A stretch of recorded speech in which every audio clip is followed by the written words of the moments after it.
Nikon's in deep financial trouble. They lost 75 billion yen, or $720 million. Is this the beginning of the end? This and more after the intro.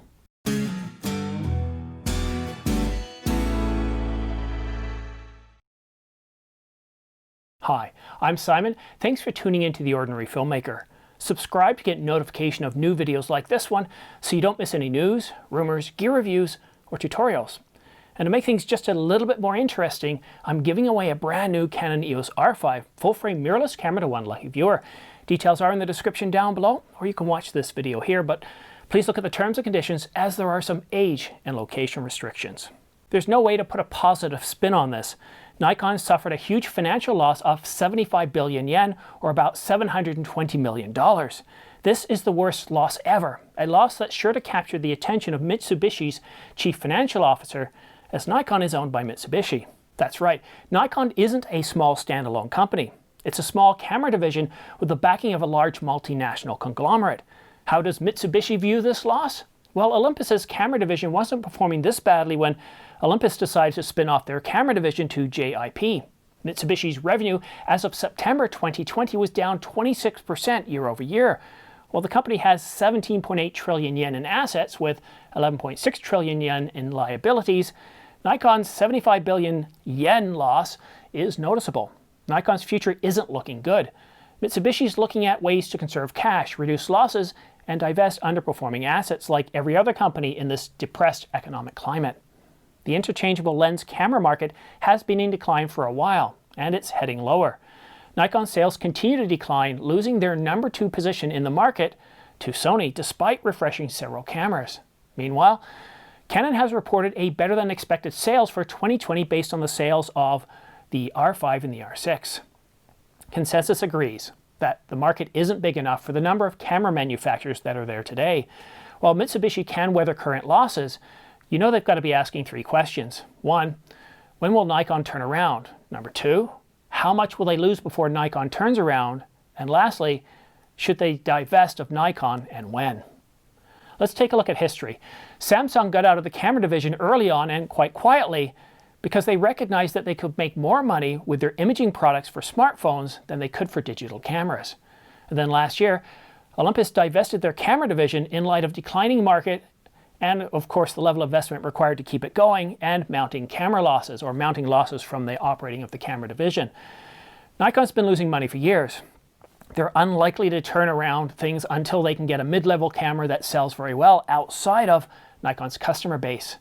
They also need a pro-level mirrorless camera that attracts customers from other manufacturers.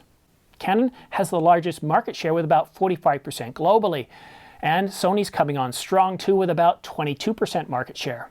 Now that leaves about 33% market share for everybody else in a declining market, and Nikon makes up about 22% of that, leaving 11% to grab from Olympus, Pentax, and Panasonic. Nikon, like Canon, was slow to the mirrorless market. But unlike Canon, Nikon didn't have the deep patents or pockets to double down on mirrorless and were very slow out.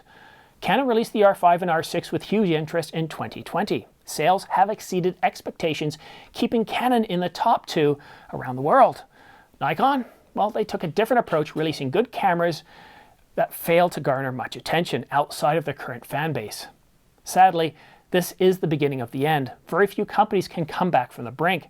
Apple is one of them, and Apple was literally months away from folding until Steve Jobs breathed life into that company. This is one of those stories I hate reporting on. I really get the sense now at this point that Nikon is on its last legs, that Mitsubishi isn't going to tolerate much more of this, and I wouldn't be surprised if already they're looking at options to divest Nikon. About a year ago, I said that we were going to see some M&As in 2020, and sure enough, we did. We saw Olympus, but I think we would have seen more if it hadn't have been for COVID.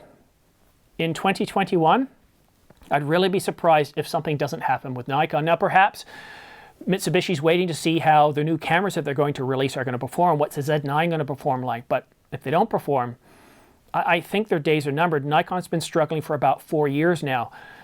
And while I like the Z6 and the Z7, the Mark I and the Mark II for both cameras, the market isn't all that excited and is more or less yawning at them. And here's the problem. If they can't grow their market share, which is shrinking, then they're not going to be able to increase revenue that much. And then where's the investment? Where's the payoff for this company? So when Mitsubishi looks at Nikon, if Nikon isn't providing them with any value to the bottom line, they're not providing any revenue, but they're continuously losing money, and they're unable to leverage those patents in any way whatsoever, then it's just a matter of time before that company is going to be divested.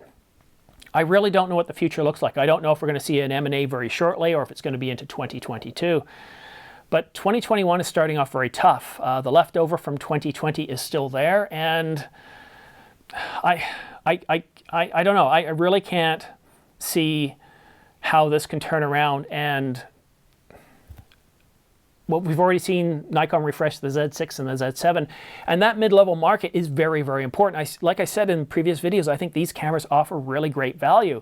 Sure, they're not as good as other cameras, but they're not priced like other cameras as well.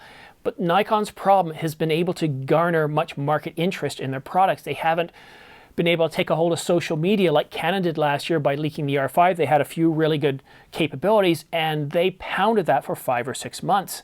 And even today, in January, the end of January, the R5 and the R6 are still selling very, very well, and Canon's having trouble keeping up with them. Nikon, on the other hand, we get very little in terms of rumors. Nikon needs to put out some features in the Z8, the Z9, whichever cameras are coming out soon, the flagship camera, and they need to be, wow, I want that type of feature, and they need to leak it. They need to get social media to jump on it. They need to garner interest, and they're not doing that. Nikon, I get it, is a small company, but Nikon has the backing of Mitsubishi. And with the market conditions the way they are, with sales the way they are, it's really tough to go into that boardroom and say, hey, boss, I'd like to get another couple of billion yen to double down on technology and produce the best cameras that we can. I think it's going to be a very, very tough argument. But that's it for now. Thanks so much for watching The Ordinary Filmmaker. Don't forget to subscribe for your chance to win the Cinco Lav S6E and M3 shotgun microphones. I'll be awarding these 2 microphones to one lucky viewer once this channel reaches 20,000 subscribers, which is just under 200 subscribers away. And then for every 10,000 subscribers after that, I'll be offering a better and more expensive prize.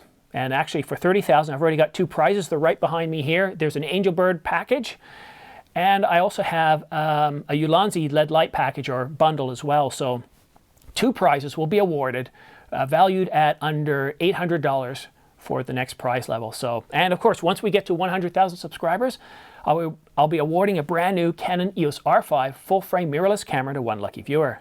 And on that bombshell, thanks for watching The Ordinary Filmmaker. We'll see you again soon.